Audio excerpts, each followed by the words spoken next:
for 5 minutes. Well, thank you, Madam Chair, and I'm looking forward to finding out what's my line now. I can't find it on the internet, but I'll find out. But thank you again for this hearing today, and I want to thank our witnesses because this is an area that where our country is going. As my friend from Iowa was just discussing, a lot of us that are on the rural caucus here in Congress, we're very concerned about areas across our districts that don't have that service that help our businesses and our kids get ahead. We want to make sure it's out there. And Mr. Carlson, if I think I'm going to start my questions with you because you've got some things in your testimony that are very interesting, because one of the great things about serving on this the Energy and Commerce Committee, but also serving on this subcommittee on telecom, through the years, you know, we hear a lot of things come through here, but we're also looking at life maybe 5 to 10 years over the horizon, which we don't want to have regulations out there, but we're looking in a rear view mirror. And several years ago, when I can still remember the hearing, that we were told that probably worldwide by the end of this year, we'd have 1.6 devices per individual. And when I was co-chairing the Internet of Things working group this past Congress, and your testimony kind of brings us forward, is that you're looking at that we're going to have between about 29 billion connected devices by 2022, and the number that we were given could even by 2025 to even have up to 50 billion by that time.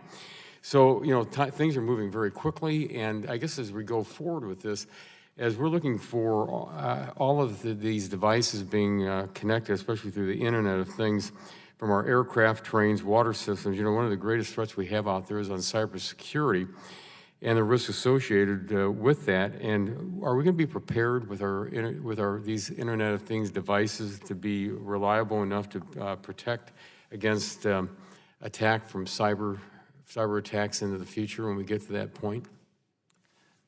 So let me address this as Erickson can. When we talk about 5G and IoT, they really go hand in hand. You know, from our point of view, the amount of data that you're going to see from IoT devices demands 5G technologies.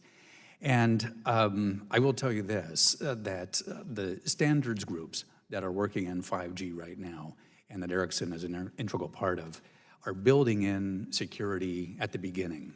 It's not going to be an afterthought. This is something that is, you know, will be a part of the standards from the moment that they're put out there. You point out planes, trains, and water systems specifically, and I agree. Those are crucial areas. You know, it's important to recognize that some areas that might connect by an unlicensed device, you know, maybe don't need that level of security. So it really requires a sort of a holistic look at what you need for what application you're looking at. And like I said, from Erickson's point of view, 5G will have those levels of security that are needed to protect infrastructure, like you pointed out, built in from the beginning. Thank you. Mr. Mayor, if I could go back, there's something you had said, because you were talking about with the FCC and on the regulations affecting you, and especially on the satellite side. And you thought that maybe that they were, I think you used the word conservative. Could you explain that? Certainly. So when the FCC, thank you for the question. When the FCC adopted its regulations, it took an approach where they treated the country as a whole. And they said, we're going to limit satellite deployment in all areas to this very small 0.1% population density coverage where you could put your ground facilities. We actually do believe that's appropriate in urban areas where we do think that 5G is going to be very widely deployed.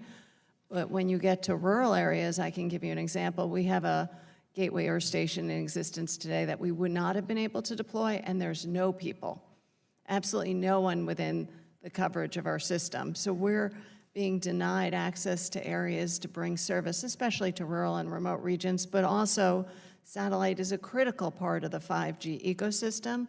We are today, we will be tomorrow. For instance, we support pipeline customers, we support the banking system, finance, and without the ability to site our gateway infrastructures, our ground systems, we're not able to bring those services. So while we understand some of the restrictions the FCC adopted, and we do think those are even a little bit more conservative, when we get to the more middle and lower population densities area of the country, we do think the FCC went a little too far and was aggressive in its ruling. Well, thank you. And Madam Chair, my time has expired and I yield back.